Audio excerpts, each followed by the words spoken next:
क्या आप जानते हैं कि एक दिन ऐसा आएगा जब इंसानों की उम्र सिर्फ 20 साल रह जाएगी, जब 8 साल की बच्चियां बच्चों को जन्म देंगी। यह कोई कल्पना नहीं, बल्कि कल की पुराण और गरुड़ पुराण में लिखा कलयुग के अंत का वो सच है जो आज हमारी आंखों के सामने धीरे धीरे घटित हो रहा है। एक ऐसा समय जब धरती पर 7 सूर्य उदय होंगे और पूरी पृथ्वी आग के गोले में बदल जाएगी। एक ऐसा समय जब शासक ही अपनी प्रजा का भक्षण करेंगे।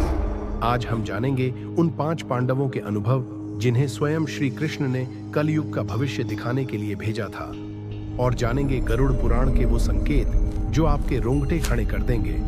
मित्रों, महाभारत के युद्ध की समाप्ति के पश्चात जब धर्मराज युधिष्ठिर हस्तिनापुर के सिंहासन पर बैठे तो उनके मन में भविष्य को लेकर गहरी चिंता उत्पन्न हुई। द्वापर युग समाप्ति की ओर था और कलयुग के आगमन के संकेत स्पष्ट दिखाई देने लगे थे। युधिष्ठिर को यह भय सता रहा था कि आने वाले युग में मानव जीवन का स्वरूप क्या होगा। उन्होंने अपने चारों भाइयों भीम, अर्जुन, नकुल और सहदेव को अपनी चिंता व्यक्त करने के लिए सभा में बुलाया।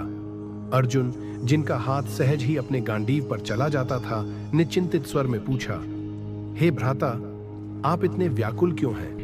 क्या किसी शत्रु ने हस्तिनापुर पर आक्रमण करने का दुस्साहस किया है? यदि ऐसा है तो आप आज्ञा दीजिए, मैं अभी जाकर उसका नाश कर दूंगा। युधिष्ठिर ने गहरी सांस लेते हुए कहा, हे अर्जुन, मैं तुम्हारे पराक्रम से भलीभांति परिचित हूं।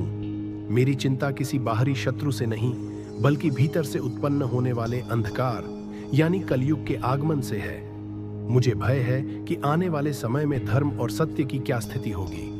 भीम बोले, भैया, आपकी चिंता सत्य है, हमें इसका समाधान खोजना होगा।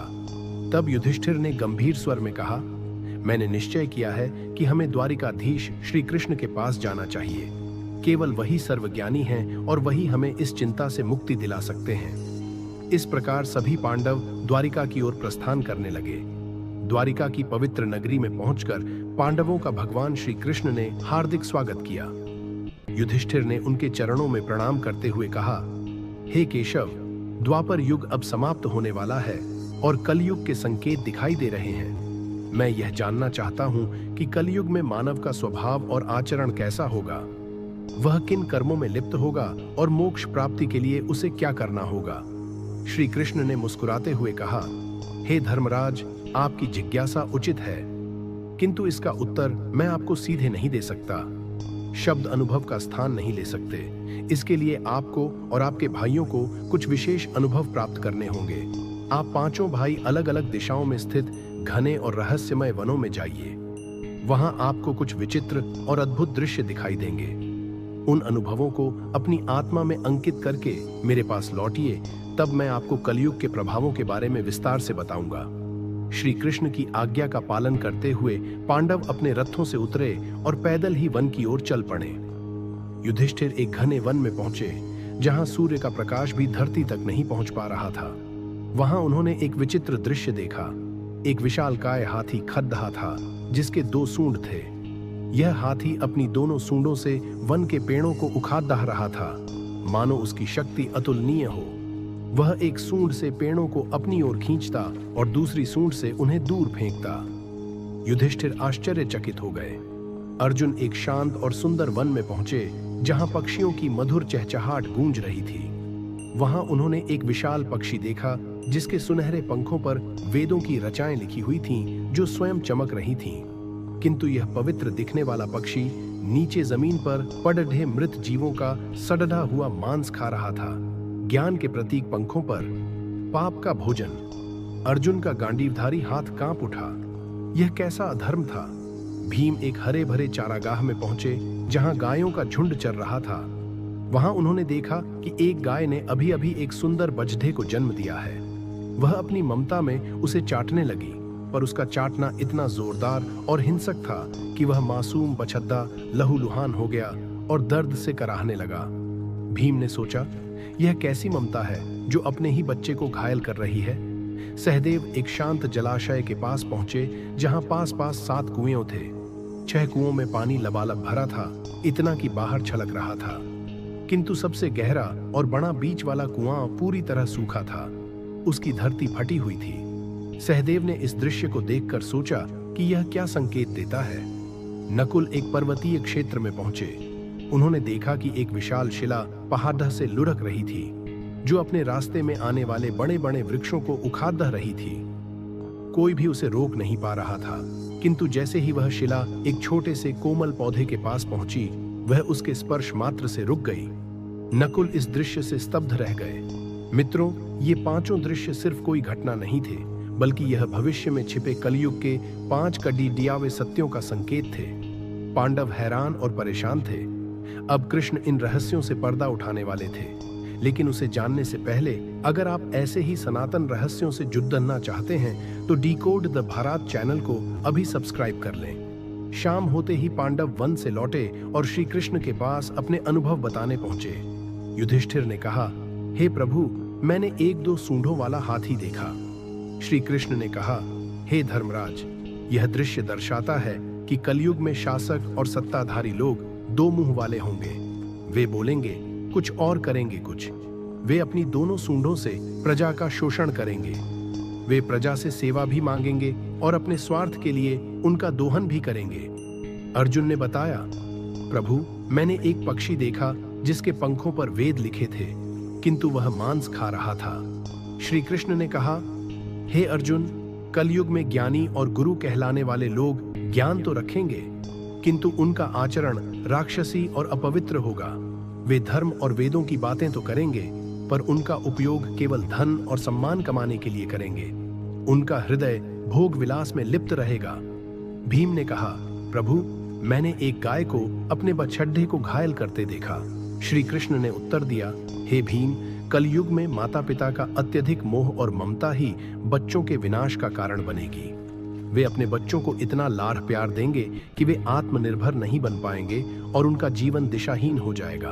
उनकी ममता ही बच्चों के विकास में बाधा बन जाएगी। सहदेव ने बताया, प्रभु, मैंने 7 कुओं में से बीच का सबसे गहरा कुआं सूखा देखा।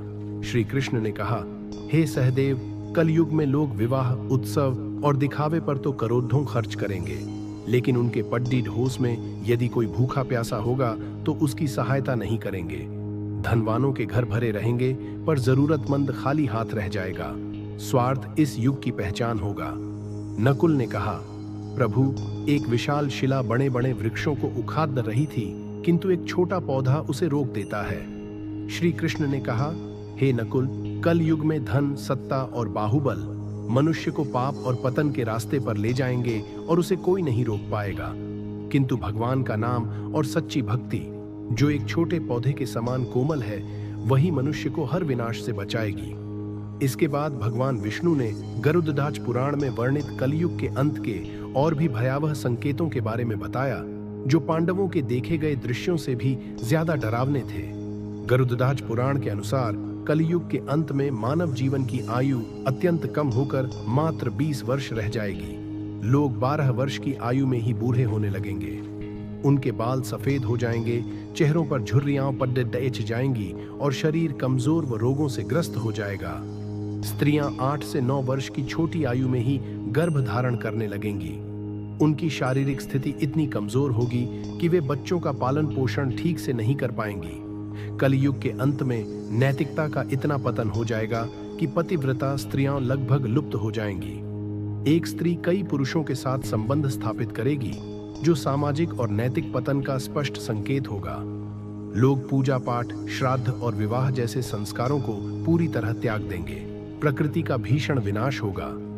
वृक्ष फल और फूल देना बंद कर देंगे। लोग शाकाहार को त्याग कर पूरी तरह मांसाहार पर निर्भर हो जाएंगे। गायों को केवल दूध और मांस के लिए पाला जाएगा। उनकी पूजा बंद हो जाएगी। कलयुग के अंत में वर्षा अत्यंत कम हो जाएगी। नदियां सूख जाएंगी। खेतों में अनाज का उत्पादन बंद हो जाएगा। लोग भूख और प्यास से तड़पाने लगेंगे। और अंत में कलयुग का सबसे भयावह संकेत होगा 7 सूर्यों का उदय। भगवान विष्णु सूर्य की 7 किरणों में विराजमान होकर पृथ्वी का सारा जल सोख लेंगे। 7 सूर्यों की तीव्र गर्मी से समुद्र उबलने लगेंगे। धरती फट जाएगी और संपूर्ण सृष्टि जलकर राख हो जाएगी। इसके बाद भगवान रुद्र रूप में मेघ उत्पन्न करेंगे, जो 100 वर्षों तक निरंतर भयंकर वर्षा करेंगे। यह वर्षा सृष्टि को जलमग्न कर देगी और संपूर्ण संसार का अंत हो जाएगा। भगवान विष्णु ने कहा, हे नारद, यह विनाश केवल अंत नहीं बल्कि एक नई सृष्टि की शुरुआत है। जब यह सृष्टि नष्ट हो जाएगी तब परमात्मा अपनी इच्छा से एक नई, शुद्ध और पवित्र सृष्टि की रचना करेंगे, जहां सत्य और धर्म का पुनरुत्थान होगा। मित्रों, यह है कलयुग के अंत की वह भयावह भविष्यवाणी जो हमारे पवित्र ग्रंथों में हजारों साल पहले ही कर दी गई थी। यह हमें चेतावनी देती है कि यदि हम अब भी नहीं संभले तो हमारा भविष्य अंधकारमय है।